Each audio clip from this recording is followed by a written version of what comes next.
আসসালামু আলাইকুম। জানবিডি টিম ধারাবাহিকভাবে অনার্স প্রথম বর্ষ পরীক্ষার বিভিন্ন প্রস্তুতিমূলক ভিডিও আপলোড করে যাচ্ছে। তারই ধারাবাহিকতায় আজকের ক্লাসে আমরা অনার্স প্রথম বর্ষের পাস মার্ক কত এই বিষয়টি নিয়ে আলোচনা করব। সেই সাথে অনার্স প্রথম বর্ষে কিভাবে খুব সহজে পাশ করা যায় সেই বিষয়টি নিয়েও আমরা বিস্তারিত আলোচনা করার চেষ্টা করব। খুবই গুরুত্বপূর্ণ একটা ক্লাস, সো অবশ্যই ভিডিও শেষ পর্যন্ত মনোযোগ সহকারে সাথেই থাকো। সেই সাথে তোমরা যারা আমাদের চ্যানেলে নতুন তারা অবশ্যই আমাদের চ্যানেলটি সাবস্ক্রাইব করে দিবা, আর বন্ধুদের সাথে ভিডিওগুলো শেয়ার করে তাদের কাছে আমাদের পৌঁছে দেওয়ার সুযোগ করে দিবা। তো চলো আমরা আলোচনায় যাই, একটু মনোযোগ দিবা, ঠিক আছে? তাহলে আমরা প্রথম আলোচনা করি যে অনার্স প্রথম বর্ষে পাস মার্ক কত। দেখো, তোমরা নিশ্চয়ই জানো যে জাতীয় বিশ্ববিদ্যালয়ের নিয়ম হচ্ছে পুরো মার্কস ডিস্ট্রিবিউশনটা দুইটা ভাগে বিভক্ত। একটা হচ্ছে কি লিখিত, মনোযোগ দিবা, আর একটা কি ইনকোর্স। আর এই দুইটা মিলেই কিন্তু পাস হয়। আগের নিয়ম ছিল, ভালো করে বুঝবা কথাটা, ঠিক আছে? পাস মার্ক নিয়ে আমরা আলোচনা করতেছি। আগের নিয়ম ছিল যে লিখিততে সর্বনিম্ন তোমাকে 32 পেতে হবে। এটা কতর মধ্যে 32 বলো তো? 80 মার্কের মধ্যে। মানে মোটামুটি সবগুলো সাবজেক্ট যেগুলোতে প্র্যাকটিক্যাল নাই সেই সাবজেক্টগুলা 80 মার্কের মধ্যে পরীক্ষা অনুষ্ঠিত হয়। তো এই 80 মার্কের মধ্যে ন্যূনতম তোমাকে 32 পেতে হবে, তাহলে পাস হবে। আবার ইন কোর্সে তোমার মার্কস থেকে হচ্ছে কত? 20। এই 20-এর মধ্যে ন্যূনতম তোমাকে 8 পেতে হবে, তাহলে 32 আর 8 এই দুইটা মিলে 40। এটা হচ্ছে কি জাতীয় বিশ্ববিদ্যালয়ের পাস মার্ক। অর্থাৎ মোটামুটি তুমি বলতে পারো যে 40% মার্ক পেতে হবে পাস করার জন্য। জাতীয় বিশ্ববিদ্যালয়ের নিয়ম 100 মার্কের মধ্যে 40% পেতে হবে, অর্থাৎ 40 পেলে পাস। এবং তারও মধ্যে দুইটা ভাগ ছিল, লিখিত এবং ইনকোর্স। কিন্তু গত ভিডিওতে আমি আলোচনা করেছি নতুন নিয়ম হচ্ছে, যেটা 94তম একাডেমিক কাউন্সিল সভায় যে সিদ্ধান্তটা গ্রহণ করা হয়েছে, সেই সিদ্ধান্ত অনুযায়ী লিখিত এবং ইনকোর্স দুইটা মিলে এখন পাস হবে। অর্থাৎ এই যে আলাদা আলাদা করে 32 এবং 8 পেতে হতো, এই নিয়মটা এখন আর নাই। তাহলে নিয়ম কি? যে তুমি দুইটা মিলে যদি 40 পাও তাহলেই তোমার পাস হয়ে যাবে। কিভাবে? মনে করো লিখিততে একটা স্টুডেন্ট 25 পেয়েছে এবং ইনকোর্সে একটা স্টুডেন্ট 15 পেয়েছে, ধরে নাও, ঠিক আছে? তাহলে এই স্টুডেন্টটা মোট কত মার্কস হলো? 40। তার মানে স্টুডেন্টটা পাস।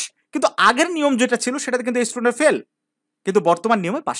অর্থাৎ কোন স্টুডেন্ট যদি লিখিততে মাত্র 20 পায়, ইনকোর্সেও 20 পায়, তাহলে 40 মিলে সেই স্টুডেন্টটাও কি হয়ে যাবে?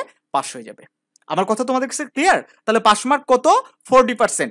অর্থাৎ তোমাকে 40 পেতে হবে ইনকোর্স এবং লিখিত মিলিয়ে। মোটামুটি ইনকোর্সে কত মার্কস দেয় প্রত্যেকটা কলেজে এই সংক্রান্ত ইতিমধ্যে আমরা একটা ভিডিও দিয়েছি, আই বাটনে ক্লিক করে সেই ভিডিওটা তোমরা বিস্তারিত দেখে নিতে পারো। আচ্ছা, আমরা দ্বিতীয় কোশ্চেনে যাই, যে প্রথম বর্ষে পাস করার সবচেয়ে গোপন ট্রিক্স। হ্যাঁ, গোপনই বলবো এই কারণে, কারণ এটা গোপন থাকার কথা ছিল না যদি তোমাদের রেগুলারলি কলেজ হতো। আচ্ছা, তোমরা যারা আমাদের এই ভিডিওটা দেখছো, বলো তো 100 জনের মধ্যে কতজন তোমরা 30 দিনের বেশি ক্লাস করেছো? একটু সত্যি কথা বলবা, কমেন্ট করে জানাবে, ঠিক আছে? এই বিষয়টা তোমরা কমেন্ট করে আমাকে একটু জানাবে যে এই যে পুরো একটা ফার্স্ট ইয়ার চলে যাচ্ছে, কয়েকদিন পরে তোমাদের পরীক্ষা, মোটামুটি আর 30 দিন হয়তো সময় পাবে, ঠিক আছে? আজকে যে মুহূর্তে আমি ভিডিও করছি এর পরে থেকে, কিংবা তুমি পরীক্ষার 2 দিন আগেও দেখতে পারো, সমস্যা নাই। তো তুমি বলবা যে পুরো ফার্স্ট ইয়ারে তুমি কয়দিন মোট ক্লাস করছো, এটা কমেন্ট করে জানাবে। আমার মনে হয় যে 70% স্টুডেন্ট 30 দিনও ক্লাস করে নাই। সো এই জিনিসগুলা ক্লাসে শেখার কথা তোমরা শিখতে পারো নাই, এই জন্য জিনিসটাকে আমি গোপন বলছি, ঠিক আছে? তো অনার্স ফার্স্ট ইয়ারে সবগুলো সাবজেক্টে মানে পাশ করাটা খুবই একটা সহজ বিষয়, যদি তুমি একটু নিয়ম জানো, একটু স্ট্র্যাটেজি ফলো করো। সেই স্ট্র্যাটেজি কিংবা গোপন টেকনিকটা আমি দেখাবো। দেখো, আমি একটা সাজেশন বই নিয়েছি, বাজারের প্রচলিত বই। আমি ব্যতিক্রম দেখাচ্ছি বলে যে ব্যতিক্রমী পড়তে হবে এরকম কিছু না, জাস্ট আমি তোমাদেরকে বোঝানোর জন্য। ব্যতিক্রম, দিগদর্শন, নবদূত, যার কাছে যেটা আছে ঠিক এই নিয়মে পড়বা। দেখো, মনে করো স্বাধীন বাংলাদেশের অভ্যুদয় ইতিহাস, এটা তো সবার সাবজেক্ট আছে, তাই না? সো এই সাবজেক্টটা দিয়ে আমি দেখে দিই, যে কোনো একটা বোর্ড কোশ্চেন তুমি দেখো। তোমরা দেখতে পাচ্ছ কিনা জানি না, যদি না দেখতে পাও জাস্ট আমার কথাগুলো মনোযোগ দিয়ে শোনো, তাহলে বুঝতে পারবা। এই যে 2016 সাল, তুমি কি করবা? একেবারে জাতীয় বিশ্ববিদ্যালয়ে যে নতুন সিলেবাস, অর্থাৎ 2014 থেকে, দেখো আমি একদম শুরু থেকে দেখাই তোমাদেরকে কত সাল থেকে কত সাল পড়বা। দেখো, ভিডিওর ফোকাস হয়তো নষ্ট হয়ে যেতে পারে, এটার দিকে ফোকাস না দিয়ে তুমি আমার কথাগুলো একটু বোঝার চেষ্টা করো।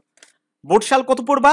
14 থেকে, একদম 14 থেকে শুরু করবা, 14 থেকে শুরু করে একদম 21 সাল, প্রত্যেকটা সাবজেক্টের এইভাবে তুমি প্রশ্নগুলো সব কমপ্লিট করে ফেলবা, ঠিক আছে? এই যে 21 সাল, এটা 21 সাল, তার মানে 14 থেকে 21 ক বিভাগের সবগুলো প্রশ্ন পড়বা, কারণ ক বিভাগে তোমার 10-এ 10 পাওয়া অত্যন্ত জরুরি।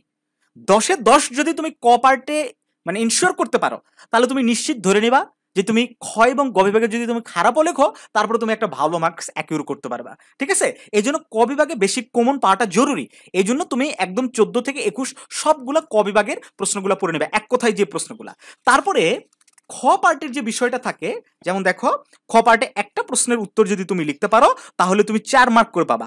অর্থাৎ তুমি যদি 4টা 5টা প্রশ্নের উত্তর দাও, 5টা প্রশ্নের উত্তর দিলে 20 মার্ক, কিন্তু 20 মার্ক আসলে দেয় না, তুমি যত ভালো করেই লিখো। একটা প্রশ্নে বড় জোর 3, 3.5 এরকম করে দেয়। মোটামুটি 5টা প্রশ্ন লিখলে তুমি 15-16 এরকমই পাবে সর্বোচ্চ।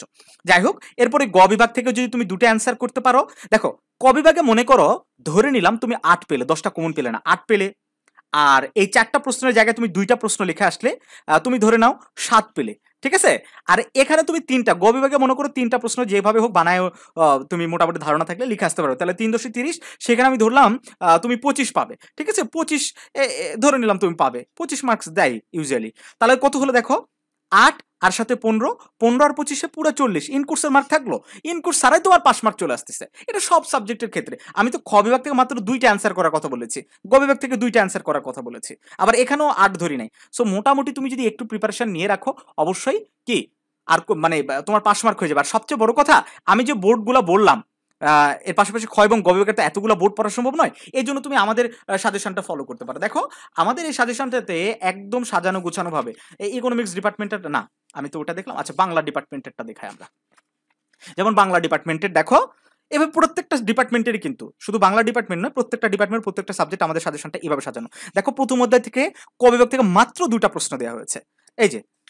ঠিক আছে, এইভাবে প্রত্যেকটা মানে পুরা বইয়ের ক বিভাগের সব প্রশ্নগুলো আমরা তুলে ধরেছি। ধরার পরে এই যে খ বিভাগের প্রশ্ন আবার এখান থেকে শুরু হয়েছে, দেখো খ বিভাগের প্রশ্ন অ্যান্সার সহ দিয়েছি কিন্তু আমরা, একদম সুন্দরভাবে সাজানো গুছানো। এবার প্রত্যেকটা ডিপার্টমেন্টের প্রত্যেকটা সাবজেক্টের সাজেশনগুলো রেডি হয়েছে, যেটা পড়তে মোটামুটি তুমি যদি রেগুলার পড়াশোনা করো, এই যে দেখো প্রত্যেকটা ডিপার্টমেন্টে, ঠিক আছে, তুমি যদি রেগুলার পড়াশোনা করো, সর্বোচ্চ তোমার 20 থেকে 25 দিন সময় লাগবে। আর কেউ যদি এতদিনও সময় যদি না পাও, পরীক্ষার মাঝে যে 2 থেকে 3 দিন করে ছুটি থাকে, ওই সময়টুকু যদি পড়ো, তার জন্য যথেষ্ট।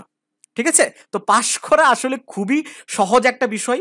এর পাশাপাশি আমি বলবো যদি পারো, ঠিক আছে, যদি পারো তাহলে অবশ্যই আমাদের এক্সাম ব্যাচটাতে জয়েন করো। হ্যাঁ, এক্সাম ব্যাচে জয়েন করলে তুমি একদিন পর পর পরীক্ষা দেওয়ার সুযোগ পাবে, দেন রুটিন মাফিক পড়াশোনা করার সুযোগ পাচ্ছ, 100% কুমোরবুযোগী সাজেশন পাচ্ছ, যে সাজেশনগুলো অ্যান্সার শিট সহ সেটা আমরা কোর্সের মধ্যেই দিয়ে দিব, লাইভ ক্লাস পাবে কিছু, তারপর একটা কমপ্লিট গাইডলাইনের মধ্যে থাকবে। দেখো যারা সারা বছর ধরে পড়াশোনা করেছো তাদের কথা আমি বলছি না, যারা পড়াশোনা করো নাই তাদেরকে বলবো যে দেখো তুমি কিন্তু বুঝে উঠতে পারছো না তোমার কোথা থেকে পড়া শুরু করা উচিত। এইটাই জাতীয় বিশ্ববিদ্যালয়ের একটা স্টুডেন্টের মেইন প্রবলেম, ওরা বুঝতেই পারে না যে পড়াটা আসলে শুরু করবো কোথা থেকে। তো সেই জায়গা থেকে আমাদের টিচাররা তোমাকে গাইডলাইন দিবে, পরামর্শ দিবে, সেভাবে তুমি পড়াশোনা করবে, আশা করছি ভালো কিছু হবে। আর সেই সাথে অনার্সের যে পরীক্ষাটা, এটা কিন্তু 4 ঘন্টা, এটা জানো তোমরা? ঠিক আছে, 4 ঘন্টার একটা পরীক্ষা। মনে হচ্ছে বেশি, কিন্তু একদমই বেশি না। তুমি টয়লেটে যাওয়ার সময় পাবে না যদি তোমার পরীক্ষায় কমন থাকে। ঠিক আছে, টয়লেটে যাওয়ার পর্যন্ত সময় পাবে না। এই জন্য তোমাকে জানতে হবে টাইম ম্যানেজমেন্ট, কিভাবে তুমি লিখবা। ঠিক আছে, কোন প্রশ্নের জন্য কতটুকু তুমি টাইম দেবা, এই জিনিসটা তোমাকে অবশ্যই জানতে হবে। তুমি যদি টাইম ম্যানেজ করে না লিখতে পারো, তাহলে কখনোই তুমি যতই ভালো প্রিপারেশন থাকুক, তুমি পরীক্ষায় ভালো কিছু করতে পারো না। এই জন্য আমি মনে করি আমাদের এই এক্সাম ব্যাচটা খুবই খুব ইফেক্টিভ। একদিন পর পর পরীক্ষা দিবা, মডেল টেস্ট দিবা, তোমার হাতের লেখার স্পিড বাড়বে, তোমার হাতের লেখা সুন্দর হবে। কারণ অনার্সের একটা স্টুডেন্টের হাতের লেখা যদি খারাপ হয়, এর থেকে দুঃখজনক বিষয় কিছু নাই। আর হাতের লেখার উপর অনেক মার্কস ডিপেন্ড করে। হ্যাঁ, এই বিষয়গুলো তোমাকে জানতে হবে। কারণ জাতীয় বিশ্ববিদ্যালয়ের প্রশ্নের উত্তর করার সিস্টেম আর এইচএসসি এসএসসির যেভাবে প্রশ্নের উত্তর করেছো, এই সিস্টেমটা রাত আর দিন পার্থক্য। সো নিয়মগুলো তোমাকে জানতে হবে, you have to understand that. Okay, আর এক্সাম বেসের ফি হচ্ছে মাত্র আমরা 750 টাকা রেখেছি। এক মাস যদি তুমি অফলাইনে প্রাইভেট পড়তে চাও, তাও এর থেকে বেশি লাগবে। তো যাই হোক শিক্ষার্থী বন্ধুরা, এই বিষয়ে আর কোনো কথা নয়।